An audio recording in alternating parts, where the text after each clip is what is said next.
Assalamualaikum warahmatullahi wabarakatuh.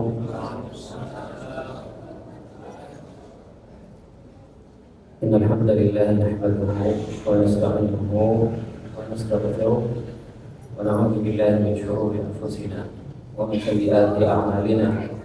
Man yahdihillahu fala mudilla lahu wa man yudlil fala hadiya lahu.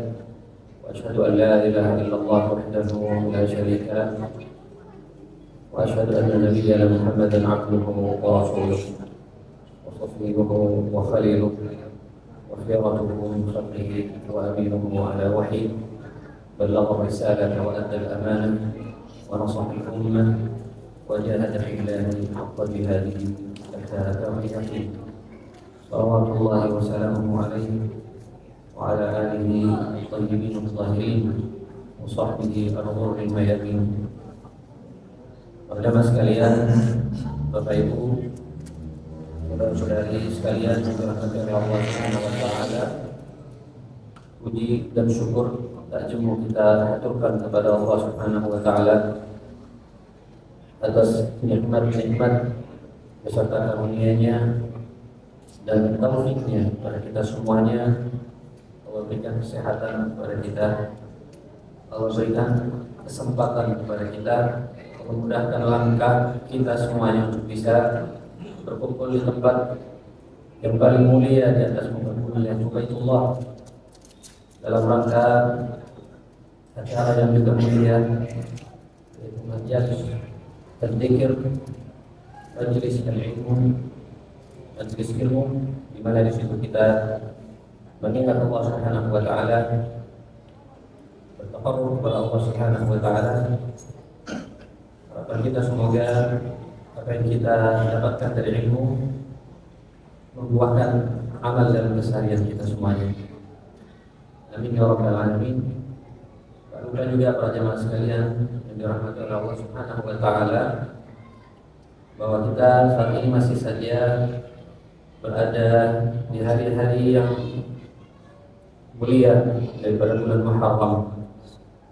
Ingat, kita saat ini tengah berada di bulan yang haram, dan di antara bulan yang haram, Muharram itu adalah di antara yang mulia. Di antara dalilnya Rasulullah SAW menyebutkan atau menisbatkan bulan ini dengan nama Allah Subhanahu wa taala. Dalam sebuah hadis Rasulullah mengatakan, afdhalus shiyam ba'da Ramadan syahrullah al-muharram. Kita perhatikan, Rasulullah menyebutkan syahrullah, ya, tidak pada bulan haram yang lainnya. Allah sebutkan Muharram dengan bulannya Allah, bulannya Allah. Di sini kita bisa ambil pelajaran bahwa bulan ini bukan bulan yang biasa-biasa saja para jemaah sekalian. Kita tahu bahwa Allah memilih di antara bulan-bulannya yang ada, inna iddatash syuhuri 'inda Allah 12 syahran fi kitabillahi yawma khalaqas samawati wal ardh minha arba'atun hurum. 12 bulan yang Allah ciptakan dalam setahun, Allah jadikan 4 bulan sebagai bulan haram. Dan harus jaga kemuliaannya dengan cara apa? Fala tadhlimu fihinna anfusakum. Ya, lanjutan ayatnya Allah memerintahkan kepada kita semuanya agar kita tidak menzalimi diri kita sendiri. Dan bentuk kezaliman terhadap diri kita adalah berbuat dosa, berbuat kemaksiatan. Artinya, ayo pada dikena yang luar bulan haram, maksudnya dalam bulan haram. Ya, hargai, hormati kesucian bulan ini.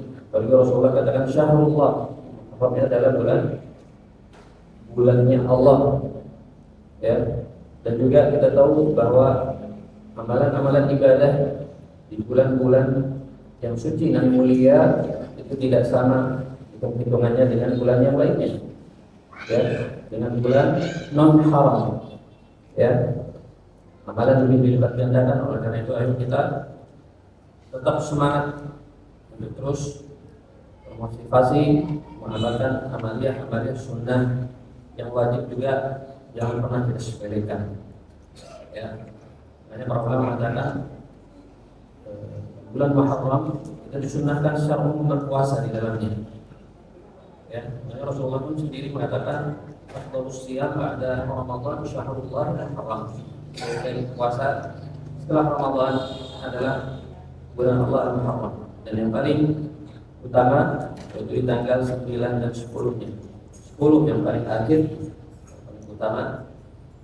Dan Rasulullah juga memerintahkan kita agar menyelisih orang-orang Yahudi dengan menambahkan puasa sehari sebelumnya, tanggal 9. Dan itu ila tasmi, ya. Dan itu ila qabilin la asuman tasya. Kalau aku ditakdir hidup pada tahun yang akan datang, maka aku akan juga berpuasa pada hari ke-9-nya. Dan 9, 10, 11 sudah kita lalui bagian berpuasa. Mudah-mudahan Allah hapuskan dosa selama setahun yang lalu. Ya, amin ya rabbal alamin. Para jamaah sekalian, rahimani wa rahimakumullah. Pada kesempatan ini dengan izin Allah Subhanahu wa taala kita akan membahas bab yang baru dari kitab Al-Kabair wa karya dari Imam Al-Zahabi rahimahullah taala, yaitu Al-Kabiratul Hadiyatu Wassalasun. Al-Kabiratul Hadiyatu Wassalasun, yaitu dosa besar yang ke-31 dengan tema Adamu at-tanazzuhi minal baul wa huwa syi'arun nasara. Ya, dosa besar yang ke-31 ini Bapak Ibu sekalian, temanya adalah dosa besar tidak membersihkan kencing, ya, baik dari tubuh kita atau dari pakaian kita. Wa huwa syi'arun nasara, yang mana itu kata Imam Al-Zahabi, dan ini termasuk dari judul juga, dan judulnya cukup panjang. Ya, beliau sebutkan adamu tanazzuhi minal bauli wa huwa syi'arun nasara, tidak membersihkan diri dari kencing, dan itu merupakan simbol orang-orang Nasrani, orang-orang Nasrani, Bapak-Ibu sekalian. Ya, kita tahu bahwa agama Islam itu agama yang wasat. Allah katakan dalam sebuah ayat, wa kadzalika ja'alnakum ummatan wasata. Ya, dan demikianlah kami jadikan kalian umat yang wasat, yang tengah-tengah, yang proporsional, ya, tidak ifrat dan tidak tafrid, tidak ekstrim, tidak berlebihan dalam segala hal, atau tidak meremehkan atau mengentengkan. Agama Islam itu selalu ada di tengah-tengah. Agama Islam selalu ada di tengah-tengah, ya. Bagaimana kalau kita teliti bahwa orang-orang Yahudi di banyak amaliyah mereka itu condong pada ifrat, yaitu terlalu berlebih-lebihan, dan sebaliknya orang-orang Nasrani terlalu menggampangkan atau menyepelekan. Sementara Islam itu selalu ada di tengah-tengah. Allah sendiri yang katakan wa kadzalika ja'alnakum ummatan wasata. Kita adalah umat pertengahan. Jadi antara contohnya misalnya bab menyentuh istri ketika sedang haid, ya, berjima dengan istri ketika sedang haid. Maka kalau kita perhatikan orang-orang itu terlalu berlebihan dalam hal ini. Bahkan ketika ada wanita mereka datang bulan, mereka bukan cuma tidak menggauli, akan tetapi memboikotnya secara total. Ya, bukan pisahannya, pisah rumah, yang tidak disentuh, tidak diajak bicara. Ya, berlebihan atau tidak berlebihan? Sebaliknya orang-orang Nasara terlalu meremehkan, terlalu mengentengkan. Ya, bahkan mereka mengatakan bahwa boleh menggauli istri ketika sedang haid. Sementara Islam berada di tengah-tengah. Ya, dengan syiar wasatnya mengatakan silahkan berhubungan dengan istri asal tidak menyentuh yang namanya duburnya. Ya, silahkan bersenang-senang dengan istri ketika haid. Boleh atau tidak Bapak Ibu? Selain memasukkan pukul ke dalam farjinya wanita, memasukkan darah ke dalam farjinya wanita, boleh atau tidak? Boleh. Ya, masih ragu kayaknya. Boleh Bapak Ibu. Ya, Islam itu boleh asal tidak zakat tidak masuk ke dalam farjinya wanita. Ya. Silakan istri menikmati, boleh diajak bicara, diajak jalan boleh. Ya, itu Islam. Ini ajaran yang mulia, ajaran yang tengah-tengah, tidak ifrat dan juga tidak tafsir, tidak berlebih-lebihan dan juga tidak mengentengkan atau meremehkan. Dia selalu proporsional dalam segala hal, dalam segala hal. Makanya di sini Imam Az-Zahabi mengatakan hadamu tanassuhi min al-qawli wa huwa syi'ar an-nasara. Ya, di antara dosa besar adalah ketika seorang muslim itu tidak menyelesaikan dirinya dari perkara kencingnya. Ya. Itu sederhananya. Wa huwa syi'ar an-nasara, dan ini adalah syiarnya orang-orang Nasara. Jadi orang-orang Nasara dalam bab kebersihan ini, khususnya dalam bab kebersihan dari kencing ini, itu sangat meremehkan. Ya, bahkan ya dikenal memang ini adalah syiarnya mereka. Kencing tidak cebok. Ya, ketika masih netes ke pakaiannya, sudah tetap aja dipakai. Itu mereka tidak perhatian sama sekali dengan urusan kebersihan, Bapak Ibu sekalian. Ya, tidak perhatian sama sekali dengan urusan kebersihan. Adapun Islam adalah agama yang sangat perhatian dengan urusan nadhafah ini. Bahkan bukan cuma nadhafah zahiriyah, yang kebersihan yang sifatnya lahiriah yang nampak, tapi yang lebih diperhatikan lagi adalah kebersihan hati. Ya, lebih diperhatikan lagi kebersihan hati. Kemudian Imam Az-Zahabi mengutip sebuah ayat, yaitu surat Al-Muddatsir. Allah Subhanahu wa taala berfirman, "Wa thiyabaka fatahhir." Wa thiyabaka fatahhir. Dan pakaianmu maka sucikanlah, maka bersihkan. Dan kalau kita melihat tafsiran daripada ayat ini Bapak Ibu sekalian, antaranya misalnya tafsir daripada Syekh Abdurrahman bin Nasir As-Sa'di, dia mengatakan bertamalu anna al-murada fi thiyabihi ya a'maluhu kulluha, dan dimungkinkan yang dimaksud dengan thiyab atau pakaian itu adalah seluruh amalan-amalannya, ya, bitadhhiriha, takhlishiha wa nusli biha, ya, wa iqaiha ala akmalil wujuh, wa tanqiyatiha 'anil mubtilat wal mufsidat, ya. Yang dimaksud ya diantaranya dimungkinkan makna daripada thiyab ini, kata beliau rahimahullah, yaitu dengan amal-amal yang semuanya, dengan cara apa? Dengan cara membersihkannya, memurnikannya, dan melaksanakannya dengan sebaik-baiknya, menjaganya atau membersihkannya dari hal-hal yang merusaknya atau membatalkannya. Wa yadkhulu fi dzalika tathhiru thiyabi minan najasah, dan termasuk kata beliau rahimahullah di dalamnya itu adalah membersihkan pakaian orang muslim dari najis, ya, dari najis. Fa inna dzalika min tamamit tathhir lil a'mal khususan fi shalah. Ya. Maka sesungguhnya hal itu di antara bentuk kesempurnaan bersuci untuk amalan-amalan, khususnya amalan yang bernama sholat itu sendiri. Ya. Sehingga dari sini ya, mengapa beliau Imam Az-Zahabi rahimahullah mengutip ayat ini?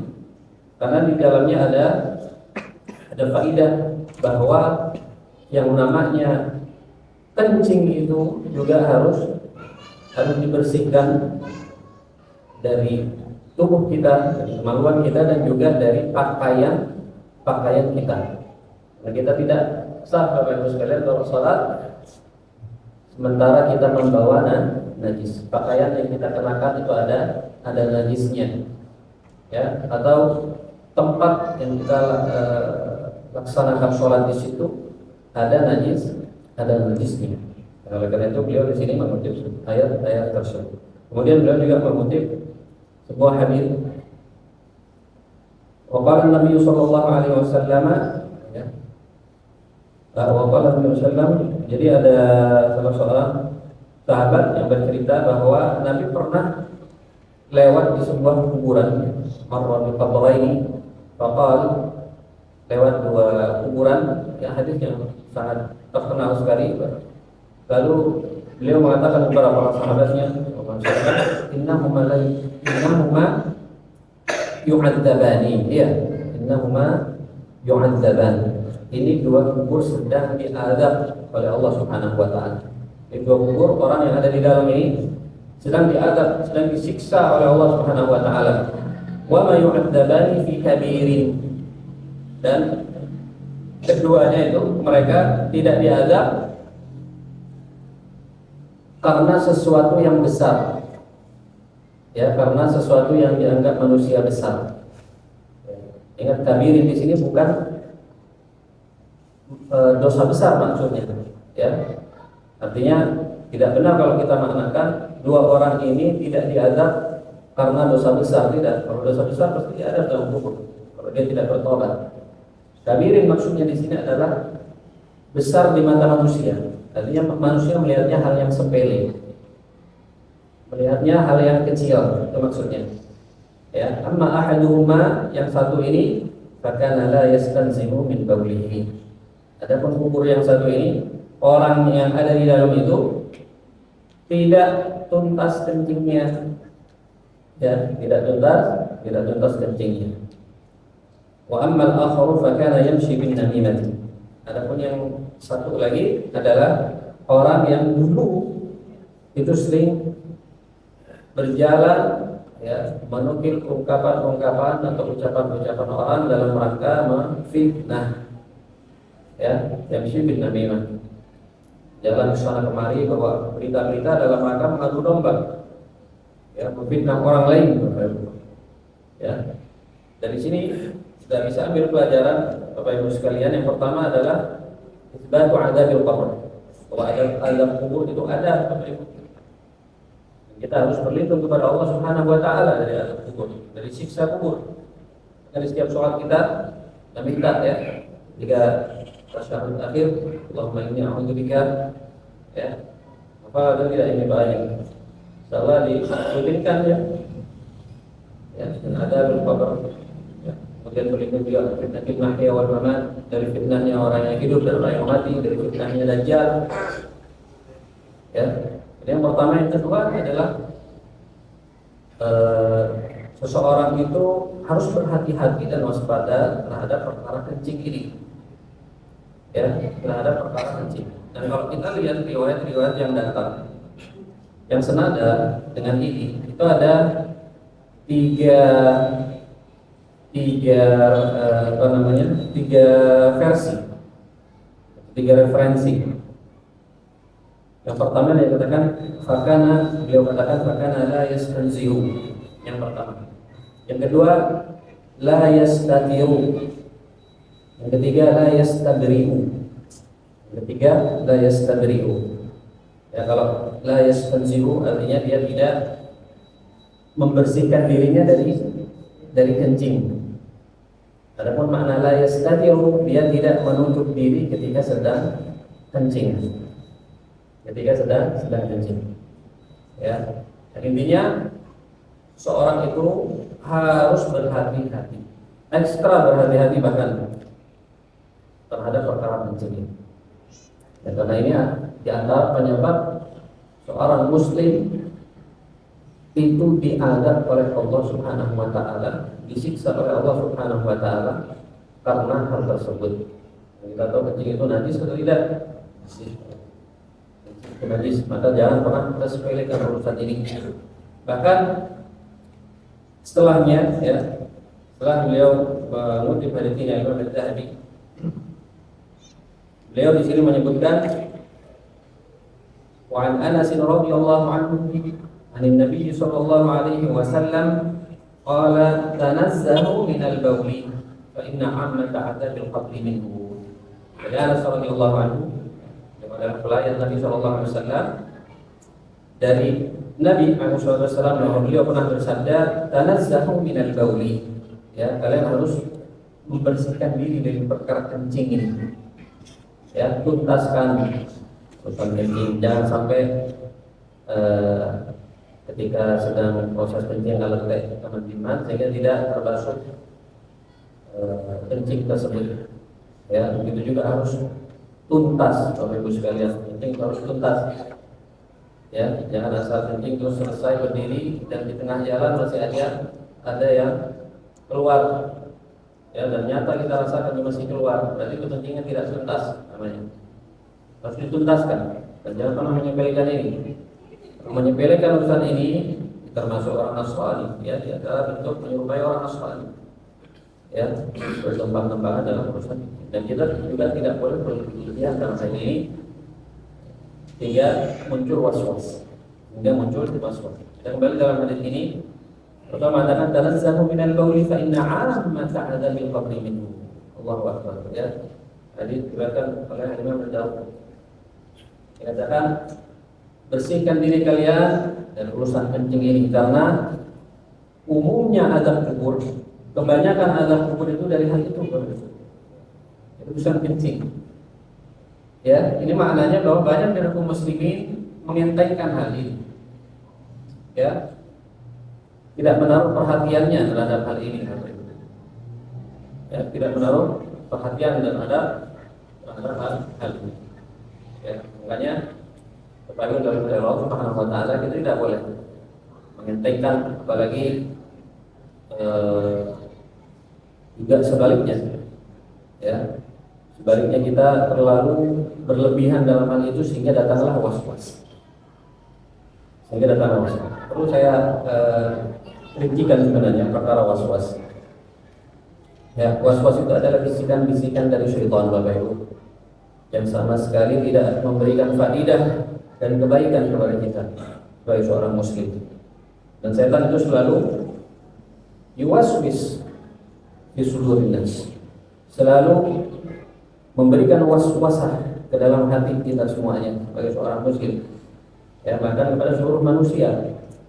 Karena tujuannya setan agar kita semuanya bisa bersama mereka, ya, dia dan para pasukannya itu di dalam neraka jahanam. Kita dibikin jauh dari kebaikan, dibikin lupa sama Allah Subhanahu wa taala. Dan salah satu senjata yang paling ampuh adalah was-wasan ini. Ya, dengan memberikan penyakit was-was kepada seseorang, pada seorang muslim. Dan ini penyakit berbahaya, Bapak. Jangan dianggap enteng. Was-was itu ada tingkatannya. Kalau penyakit kita ada stadium 1 sampai stadium 4 misalnya. Ada yang biasa-biasa saja, ada yang sampai akut. Was-wasnya itu sampai akut. Kasihan, itu berbahaya. Ya. Dia terjebak dalam perangkap syaitan. Ya, karena ketika masih awal dia itu tidak sadar, dia ikuti, ya, selangkah demi selangkah was-was itu dari syaitan sehingga penyakit, dia tidak merasa bahwa dia itu penyakit sehingga akhirnya akut pada akhirnya. Ya, jadi penyakit was-was ini, Bapak Ibu yang dirahmati oleh Allah Subhanahu wa taala, kita tidak boleh mengentengkan perkara ini. Ya, tidak boleh mengentengkan perkara ini. Dan di antara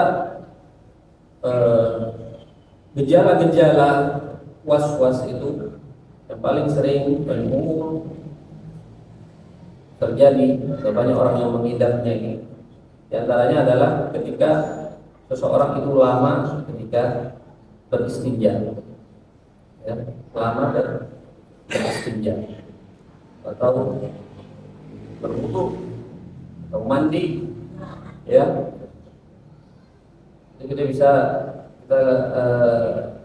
langsung melihat, ya, itu pasti terkena was-was. Ya, masa berwudu, saya kali menilai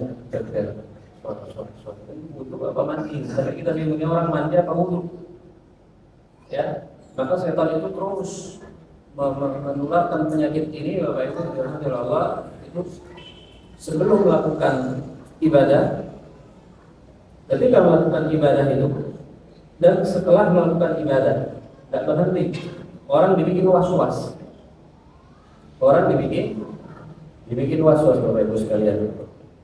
Ya, oleh karena itu kita harus betul-betul melawan daripada gangguan ini. Dengan cara apa? Sebentar lagi saya paparkan, ya.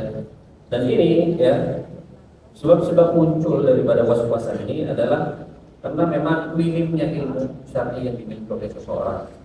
Yang penting kita belajar, Bapak Ibu sekalian, ya, khususnya masalah fikih ibadah, ya, tahu mana rukun, mana yang sunnah, ya, mana yang makruh, gitu ya, yang boleh ditinggalkan, mana tidak boleh ditinggalkan, ya, kita tahu, sehingga ibadah-ibadah kita bisa sempurna, wudu kita sempurna, mandinya kita sempurna, ya. Nah, kapan hari ada yang bertanya kepada saya, Ustaz, masalah niat mandi besar atau mandi wajib. Jadi dia mengira setiap mandi itu mandi wajib. Ya, setiap kamar mandi dia mandi membersihkan diri, itu mandi besar katanya. Ya, mandi besar itu maksudnya adalah ghuslul janabah, mandi dari junub, ya seorang perempuan misalnya bersih dari haidnya, ya, mandi besar, mandi yang harus seluruh air itu mengalir dengan sempurna bahkan ke dalam bulu-bulu atau rambutnya, ya, itu harus betul-betul kena, gitu ya, seluruh badan harus kena, itu wajib namanya, harus diguyurkan, air itu diguyurkan, ta'mimu al-ma li jami'i a'dha'il badan, air itu diumumkan, jadi kena semua anggota badan, itu mandi wajib, ya. Ya, atau mungkin laki-laki yang sudah berhubungan dengan istrinya, itu dia dalam keadaan junub, sehingga dia perlu untuk mandi janabah atau ghuslul wajib, ya, mandi wajib. Bukan setiap mandi itu namanya mandi biasa atau mandi wajib, ya. Kalau mandi yang biasa, ya, mandi yang hukumnya mubah, ya, mandi yang hukumnya mubah. Kalau mandi kita sehari-hari untuk membersihkan diri, kecuali kalau kita niatkan dengan niatan yang baik, biar kita tampil indah di depan kaum muslimin, tampil wangi di depan kaum muslimin, insya Allah itu juga dinilai ibadah oleh Allah Subhanahu Wa Taala. Tapi itu bukan mandi janabah namanya, bukan mandi besar. Jadi paham, ya?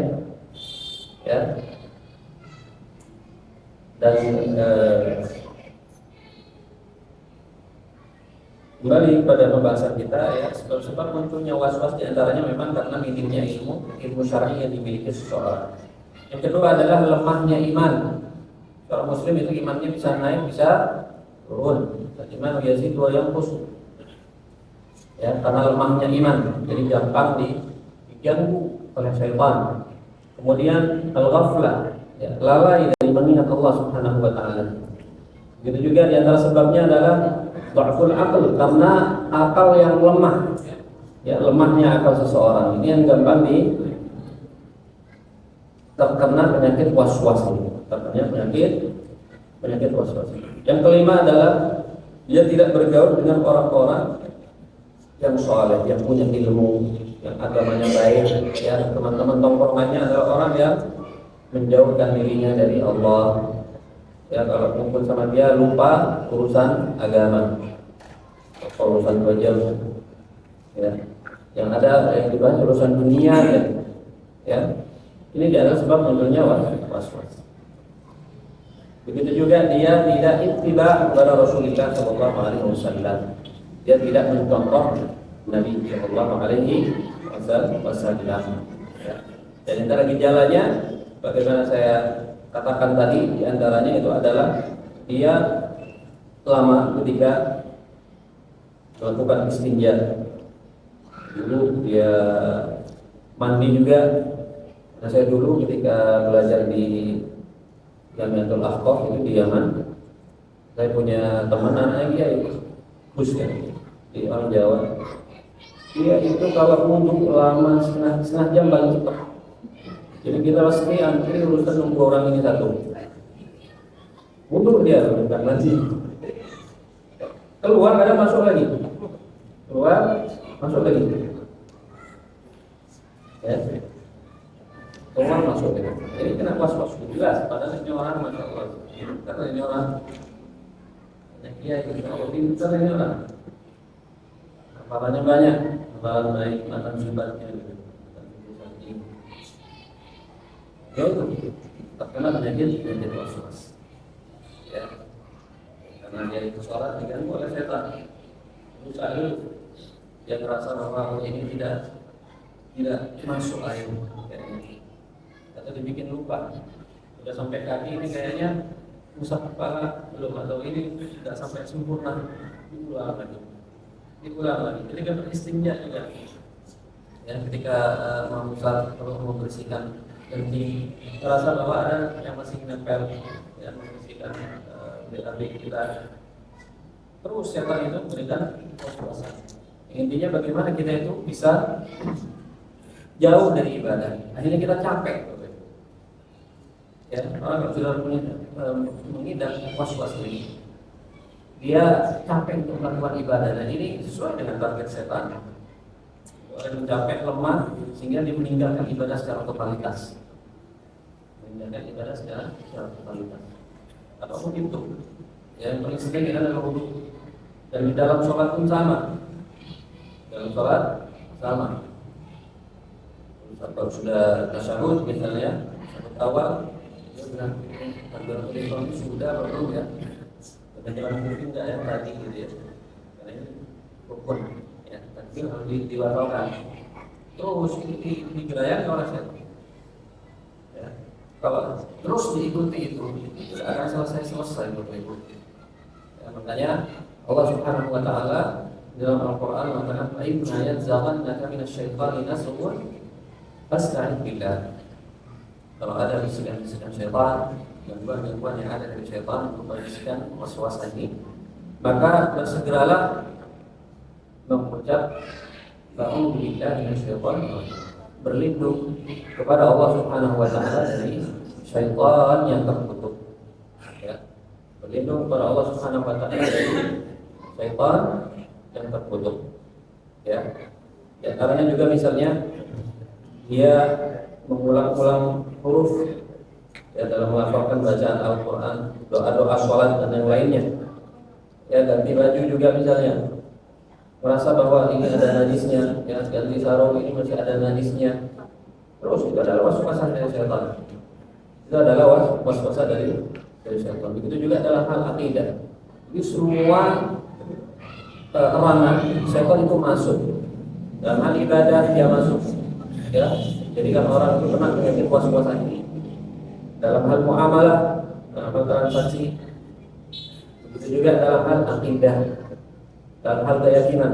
Dan yang paling berbahaya Bapak, ada was-was dalam hal keyakinan, ini yang paling berbahaya.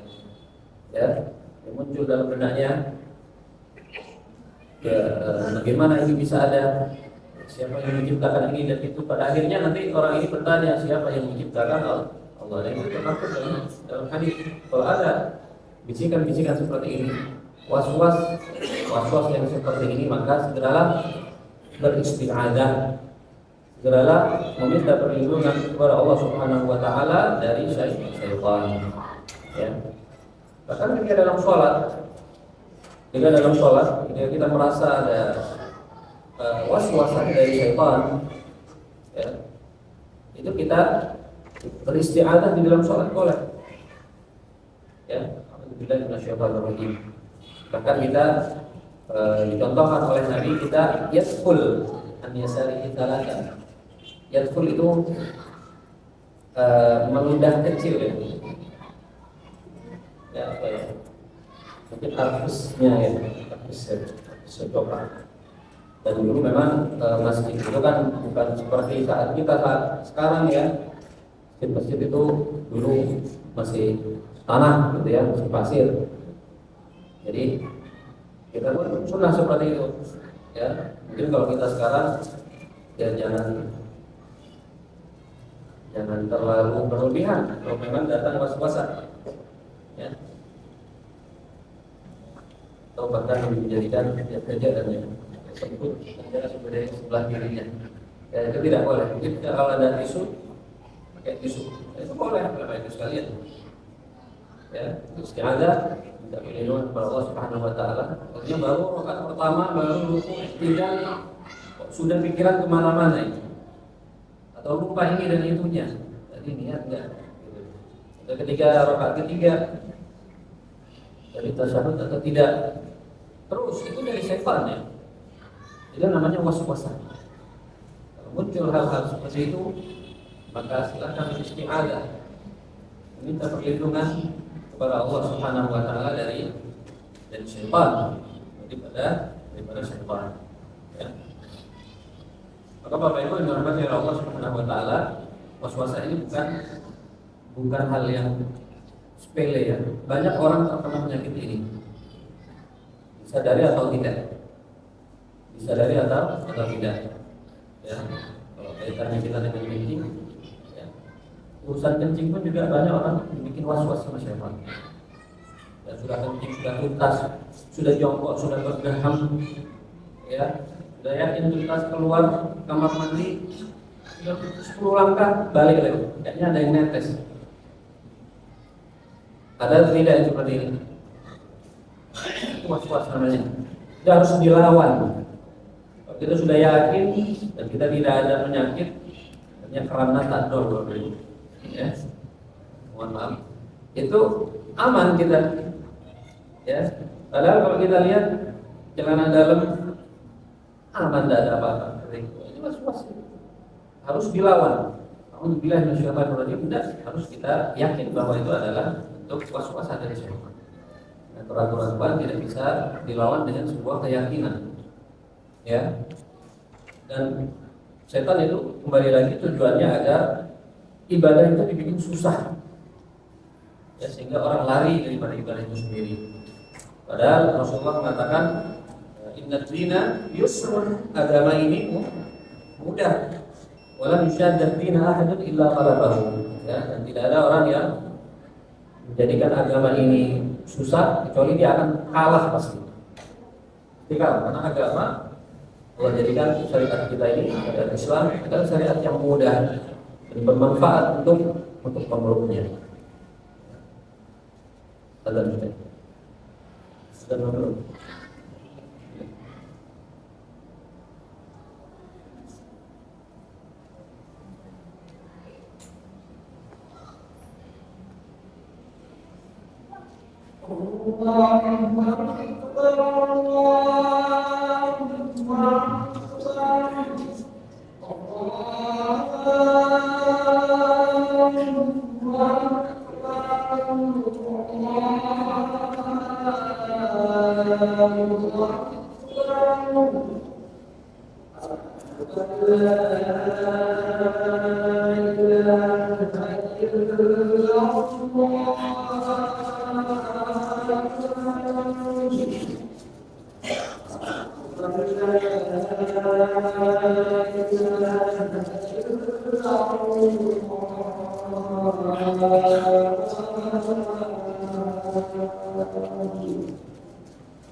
Kita kembali pada pembahasan kita kepada Allah Subhanahu wa taala. Ini para ulama menyebut ketika memang kita didatangi was-wasan itu, di antara tipsnya atau saran dari para ulama, yang pertama itu kita tidak ambil pusing, jadi tidak peduli. Ya, misalnya kita sudah ada di dalam sholat misalnya, kita dibayang-bayangi sama setan ya bahwa keluar angin, ya ini normalnya tidak keluar angin, normalnya orang ini tidak keluar angin, tapi bayang-bayang sama setan itu keluar angin, nah itu jangan pusing. Jangan pedulikan bisikan-bisikan itu, ya bertahun. Kemudian yang kedua, jangan pedulikan bisikan tersebut, jangan pedulikan was-wasan tersebut, ya itu yang pertama. Kemudian yang kedua juga jadikan atau ambil sikap kebalikannya. Kalau kita ngerasa terbentur, dibikin ragu sama setan, bikin was-was sama setan, ya maka ambil sikap kebalikannya dengan yakin tidak saya tidak. Sehingga yang ada di hati kita itu yakin bahwa kita tidak sembuh.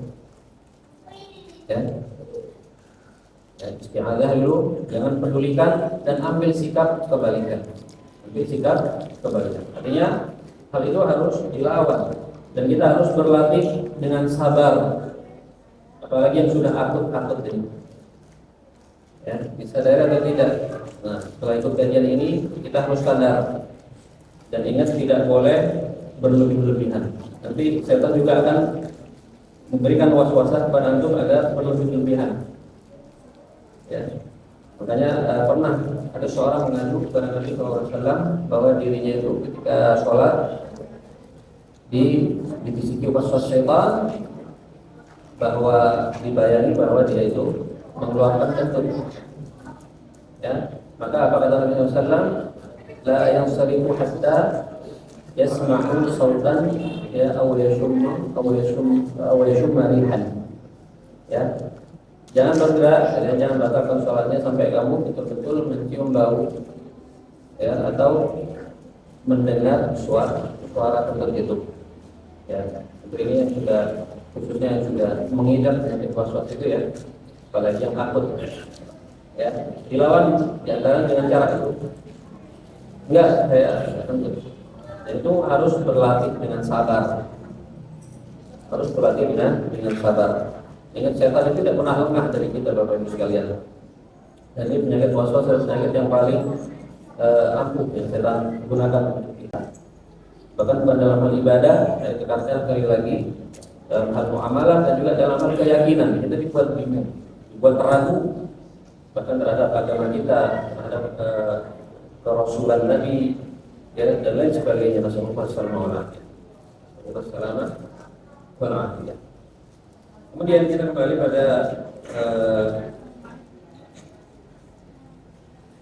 kitab Kabair karya Imam Az-Zahabi. Di akhir beliau mengatakan, setelah beliau mengutip hadis yang mengatakan bersihkanlah diri kalian dari kencing karena umumnya akan timbul itu dari hal tersebut. Di akhir beliau rahimahullah mengatakan, "Tsumma inna man lam yahtaris min al-bawli bi badanihi wa thiyabihi fa salatuhu ghairu maqbulah." Kemudian sungguhnya siapa yang tidak menjaga dirinya dari kencing di badannya, di pakaiannya, maka tentu sholatnya tidak diterima oleh Allah Subhanahu wa Ta'ala. Ya, maka Bapak Ibu dirahmati oleh Allah Subhanahu wa Ta'ala, agama kita ya adalah agama yang sangat spesial dan istimewa. Ya, dengan urusan-urusan yang mungkin orang di luar Islam sana menilai bahwa ini hal-hal sepele gitu, diurusin sama agama yang katanya besar dan sempurna. Justru jawabannya sebaliknya. Karena agama kita sempurna dan baik dan istimewa, dia masuk ke dalam perkara yang bahkan kecil sekalipun ada aturannya. Itu karena untuk kemaslahatan pemeluknya, ya, untuk kemaslahatan pemeluknya, sampai masuk pada dimensi lain bahkan. Ya, kalau kita lihat ada seorang masuk ke dalam kamar mandi, ya, kita disunnahkan jika masuk pakai kaki kiri, ya, ada adat-adat tertentu. Bahkan dahulu orang-orang musyrikin ngeledekin orang-orang Islam. Di antaranya datang sebuah riwayat bahwa Salman Al-Farisi itu dikatain sama orang-orang musyrikin, "Nabimu itu ngajari kamu sampai urusan BAB." Ya, dia ngecek. Ya. Akhirnya apa kata Salman Al-Farisi? Ya, kami diajarkan akan hal tersebut. Kami dilarang untuk menghadap kiblat ketika buang air besar dan ketika buang air kecil, dan kami juga dilarang untuk beristinja dengan tangan kanan, ya, atau beristinja kurang dari 3 batu, ya, atau kami juga dilarang Salman untuk beristinja dengan kotoran hewan yang kering atau dengan tulang atau dengan tulang. Ya, kalau kita perhatikan nas-nas yang ada, Bapak Ibu sekalian, aturan-aturan yang ada khususnya ketika buang air, ketika masuk dalam kamar mandi misalnya atau buang hajat, itu menembus dimensi lain karena ada hubungannya dengan teman-teman kita dari golongan jin. Ya, diatur juga etikanya bersama mereka, sama agama. Tidak ada ini di agama lain, ya. Apalagi orang yang tidak beragama, ya, paling di toiletnya dituliskan aturan yang sederhana. Setelah buang air, silakan disiram, selesai. Tapi agama Islam tidak, ya, mau masuk aja diatur pakai kaki kiri, keluarnya juga diatur pakai kaki kanan, ya. Antara adab-adab yang penting kita saya paparkan di sini. Ya, ketika kita masuk ke dalam kamar mandi, kita masuk dengan kaki kiri dan sebelumnya tidak lupa berdoa, Allahumma inni a'udzubika minal khubuthi wal khaba'ith. Ya Allah, aku berlindung kepadamu dari setan laki-laki dan setan perempuan. Ya, setan laki-laki dan setan perempuan. Ini juga penolak was-was, Bapak Ibu sekalian. Ya. Makanya di kamar mandi itu jangan berlama-lama. Ada dalam kamar mandi berlama-lama berarti senang dengan kumpul dengan setan, karena setan itu tempatnya di kamar mandi. Ya, makanya Rasulullah mengajarkan kepada kita untuk berlindung dari setan ketika hendak memasuki kamar mandi. Masuk dengan kaki kiri, kemudian disunahkan untuk membaca Bismillah, Allahumma inni a'udzubika minal khubuthi wal khaba'ith. Ya. Subhanallah, ini agama itu sempurna Bapak. Dan tidak ada aturan atau kanun yang lebih sempurna daripada ini. Semua ranah masuk, ya, bahkan hal-hal yang kita yang orang lihat sepele, Islam itu ada aturannya, ada aturan mainnya, dan manfaatnya itu tidak akan kembali kecuali kepada pemeluknya itu sendiri. Ya, dia mengerti atau dia sadar atau tidak. Karena agama ini adalah untuk kemaslahatan kita. Allah memberikan aturan untuk kebaikan kita, dunia dan akhirat kita. Dunia dan akhirat kita. Kemudian juga di antara adab yang lainnya Bapak Ibu sekalian yang dirahmati oleh Allah Subhanahu wa taala. Pertama ya kita baca bismillah. Ya bismillah, kemudian Allahumma inni a'udzubika minal khubuthi wal khaba'ith. Ya. Jangan lupa. Jadi bukan ketika di dalam kita baru berdoa. Ya, belum masuk kita berdoa, masuk ke kiri. Ya, berdoa dengan bismillah, nama Allah. Lalu Allahumma inni a'udzubika minal khubuthi wal khaba'ith. Ya, karena dengan bismillah saja dalam sebuah hadis yang sahih dikatakan bahwa Rasulullah SAW bersabda, "Sitru ma bainal jinni wa aurati bani Adam idza dakhala al-khala an yaqula bismillah." Ya, artinya tameng antara jin dan manusia ketika dia memasuki kamar mandi adalah ucapan dia bismillah. Ya, ketika kita berbasmalah belum masuk, maka insya Allah aurat kita terlindung dari pandangan-pandangan jin, dari pandangan-pandangan syaitan. Itu juga di antara adab yang lainnya adalah hendaklah ketika membuang air itu di tempat yang tidak terlihat orang. Ya, Rasulullah SAW sebutkan dengan Nabi SAW karena tidak awat al-baraz al-qalaq hatta la yarahu ahadun. Ya, karena di zaman dulu orang membuang air ini pasti dari tempat yang tidak dilihat orang, menjauh dari keramaian orang. Ya, makanya kita pun sebenarnya kalau buat kamar mandi jangan yang dekat dengan keramaian orang. Ya, jangan dekat dengan keramaian orang, atau ventilasi kamar mandi itu langsung menjurus ke ruang tamu misalnya. Ya, seperti harus serba tutup, serba dan tutup. Kemudian juga di antara adab yang lainnya adalah dia tidak boleh kencing di jalanan manusia. Rasulullah bersabda, "Ittaqul la'anaini." Ya, qala wa man la'anani ya Rasulullah? Ya. Takwalah kepada dua orang, takutlah kalian dari dua orang yang terlaknat ini. Siapa mereka berdua ya Rasulullah? Lalu beliau bersabda, "Alladzi yatakhalla fi tariqin nas."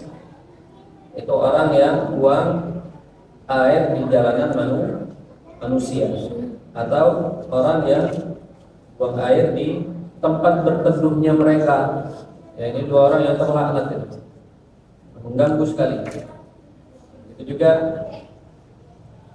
di antara adab yang lainnya kita ketahui bersama, kita tidak boleh menghadap kiblat ketika buang air atau membelakanginya. Ya. Ingat yang ingin buat kamar mandi rumahnya, misalkan posernya jangan menghadap atau membelakangi arah kiblat. Dan meskipun kata jumhur ulama ini hukumnya makruh ketika ada di dalam ruangan dan haram ketika berada di ruang yang lapang, di tempat yang lapang, haram. Ya, namun kita harus mengambil yang paling afdal. Ya, kita jadikan kloset tidak mengarah ke arah barat atau tidak membelakangi arah barat. Ya, berdasarkan hadis Nabi sallallahu alaihi wasallam, "Innama ana lakum bi manzilatil walidi mu'allimukum." Coba lihat ya, bagaimana sabda Nabi kita sallallahu alaihi wasallam, "Sungguhnya aku ini ya seperti ayah kalian yang sedang mengajari kalian, kata beliau. Idza ata ahadukumul ghaib fala yastaqbil qiblata. Kalau seorang masuk ke kamar mandi atau ingin buang air, maka jangan menghadap kiblat. Wala yastadbirha. Ya, dan juga jangan membelah kakinya. Ya, karena Allah sekalian, Nabi SAW adalah pendidik yang sangat perhatian terhadap anak-anaknya, ya, anak didiknya.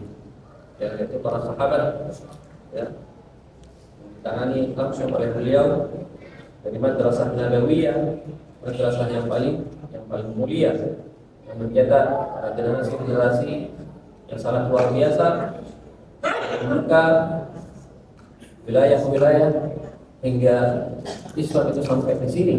Dan alhamdulillah kita hidup dan saat ini masih dalam keadaan Muslim, ya, seperti kita syukuri bersama bagi kalian dengan Allah Subhanahu wa Ta'ala. Dan kalau kita juga berbicara adab-adab terkait buang air yang ketika kencing ini akan panjang pembahasannya.